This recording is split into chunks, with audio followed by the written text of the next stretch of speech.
NEET পৰীক্ষাৰ্থীলৈ কিছু জৰুৰী পৰামৰ্শ ডক্টৰ খসৰুল ইছলামৰ। কম্পিটিটিভ এক্সাম হিচাপে যিমান বেছি প্ৰিপাৰেশ্যন কৰিব সিমানেই বেছি ষ্ট্ৰেছ থাকিবই। পৰামৰ্শবোৰে নিশ্চয়কৈ উপকৃত কৰিব শিক্ষাৰ্থীসকলক। এটা শ্বেয়াৰ কৰি দেখুৱাই দিয়ক ডাক্তৰ হোৱাৰ সপোন দেখা পৰীক্ষাৰ্থীসকলক।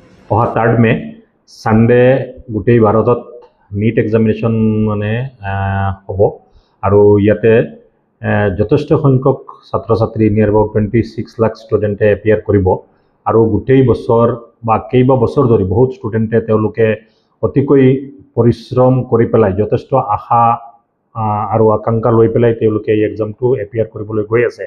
নেচাৰেলি এই প্ৰেছাৰটোৰ বাৰ্ডেন বা ষ্ট্ৰেছ ষ্টুডেণ্টৰ ওপৰত যথেষ্ট হয়। মই সকলোকে এইটোৱেই ক'ম, মানে কম্পিটিটিভ এক্সাম হিচাপে যিমান বেছি প্ৰিপাৰেশ্যন কৰিব সিমানেই বেছি ষ্ট্ৰেছ থাকিবই, কিন্তু পজিটিভ থটছ এই সময়ত থাকিব লাগে, নিগেটিভ থটছৰ পৰা ওলাই আহিব লাগে। কুৱেশ্যন কি হ'ব, চিলেকশ্যন হ'ব নে নাই, মানে ৰিকালেক্ট হ'ব নে নাই এক্সাম সময়ত, এই গোটেইখিনি থটছ নিগেটিভলি নলৈ পেলাই পজিটিভলি ভাবিব লাগে যে যেতিয়া কুৱেশ্যন পেপাৰ যেনেকৈ হ'ব 26 লাখ ষ্টুডেণ্টৰ কাৰণে একেই কুৱেশ্যন পেপাৰ হ'ব, ডিফিকাল্ট হ'লে চবৰ কাৰণে ডিফিকাল্ট হ'ব আৰু দেখা পাওঁ যে যিমান ভাল প্ৰিপাৰেশ্যন হয় সিমানেই কুৱেশ্যন পেপাৰ টান হ'লেও ভাল ষ্টুডেণ্টে তেওঁলোকে চিলেকশ্যন পায়। গতিকে মই চবকে অনুৰোধ কৰিম এই সময়ত নিজৰ ওপৰত আত্মবিশ্বাস ৰাখি পেলাই চবে আল্লাহ তালা ওপৰৱালাৰ ওপৰত তেওঁলোকৰ বিশ্বাস ৰাখি পেলাই তেওঁলোকে এক্সামত গৈ যেনেকৈ কুৱেশ্যন পেপাৰ হ'ব তেনেকৈ এটেম্প কৰিলে নিশ্চয় তেওঁলোকৰ এক্সামটো ভাল হ'ব। বহুত বেছি ষ্ট্ৰেছ ল'ব নালাগে, এংজাইটি আনিব নালাগে।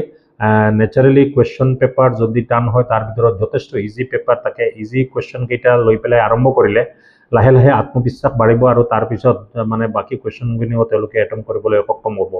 মই আশা কৰিছোঁ বিশেষকৈ আমাৰ আজমল ছুপাৰ 40ৰ পৰা যথেষ্ট ষ্টুডেণ্টে তেওঁলোকে অতিকৈ দিনে ৰাতি পৰিশ্ৰম কৰি পেলাই আকাংক্ষা লৈ পেলাই তেওঁলোকে এক্সামত গৈ আছে। মই সকলোকে শুভেচ্ছা যাচিছোঁ, সকলোৰ প্ৰতি আমাৰ দোৱা আছে।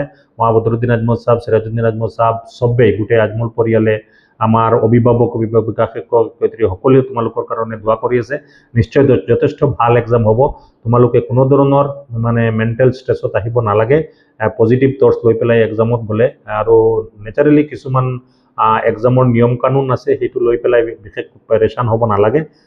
পজিটিভ থাকি পেলাই ভালকৈ এক্সামত গৈ মানসিকভাৱে ষ্টেবল থাকি পেলাই যদি চবে এক্সামটো দি আশা কৰি আছোঁ যথেষ্ট ভাল এক্সাম হ'ব আৰু আমি আশা কৰি আছোঁ যোৱাবাৰতকৈ আৰু বেছি চিলেকশ্যন এইবাৰ আজমল ছুপাৰ 40ৰ পৰা হ'ব বুলি আমি সকলোৱে আশাবাদী।